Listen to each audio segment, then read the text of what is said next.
ശുദ്ധജലത്തിലും ഓരുജലത്തിലും സമുദ്രജലത്തിലും കണ്ടുവരുന്ന വിവിധതരം അലങ്കാര മത്സ്യങ്ങളുടെ പരിപാലനം, പ്രജനനം, വിത്തുൽപാദനം, തീറ്റ നിർമ്മാണം, സൂക്ഷ്മ ആൽഗകളുടെയും ജീവികളുടെയും ഉൽപാദനം, മത്സ്യ ആരോഗ്യ പരിപാലനം, അലങ്കാര ജലസസ്യങ്ങളുടെ പരിപാലനം എന്നിവയിൽ സാങ്കേതിക പരിജ്ഞാനം ആർജിക്കുക.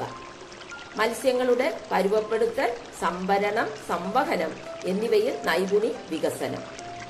മൂന്നാമത്തെ ലക്ഷ്യം വീടുകളിലും പൊതു ഇടങ്ങളിലും സ്ഥാപനങ്ങളിലും അലങ്കാരത്തിനും ഉല്ലാസത്തിനുമായി സജ്ജീകരിക്കുന്ന വിവിധതരം അക്വേറിയം ടാങ്കുകളുടെ നിർമ്മാണം, സജ്ജീകരണം, സ്ഥായിയായ പരിപാലനം, വിവിധ അക്വേറിയ അനുബന്ധ ഉപകരണങ്ങളുടെയും ഫിൽറ്ററുകളുടെയും ഉപയോഗം, പ്രവർത്തനം എന്നിവയിൽ നൈപുണി വികസനം. ഈ കോഴ്സിന്റെ കൂടെ പഠിക്കേണ്ട മറ്റു വിഷയങ്ങൾ: English, entrepreneurship, physics, chemistry, biology.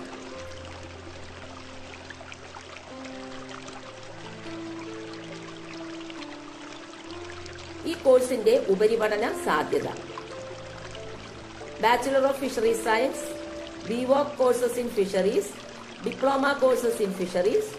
കൂടാതെ +2 തലത്തിൽ ഫിസിക്സ്, കെമിസ്ട്രി, ബയോളജി വിഷയങ്ങൾ പഠിക്കുന്നതിനാൽ നീറ്റ് പോലുള്ള അഖിലേന്ത്യാ പരീക്ഷ എഴുതാൻ ഇവർ യോഗ്യരാണ്. മെഡിക്കൽ അനുബന്ധ എല്ലാ കോഴ്സുകളിലേക്കും ഇവർക്ക് പ്രവേശനം കിട്ടും. ഡിഗ്രി തലത്തിൽ സയൻസ് വിഷയങ്ങൾക്കും ബികോം, ആർട്സ് എന്നീ വിഷയങ്ങൾക്കും ഇവർക്ക് അഡ്മിഷൻ നേടാം.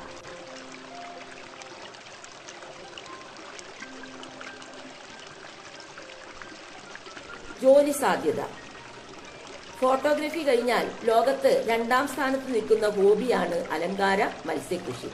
ധാരാളം തൊഴിലവസരങ്ങളുള്ള ഒരു മേഖലയാണ് അലങ്കാര മത്സ്യകൃഷി. ഇതിൽ aquarium curator, aquarium setter, ornamental fish breeder, ornamental fish rearing technician എന്നീ ജോലികൾ ഇവർക്ക് നേടാം. കൂടാതെ ഏറ്റവും അധികം സംരംഭകത്വം നിലനിർത്താൻ കഴിയുന്ന ഒരു കോഴ്സാണ് ഓർണമെന്റൽ ഫിഷ് ടെക്നീഷ്യൻ കോഴ്സ്.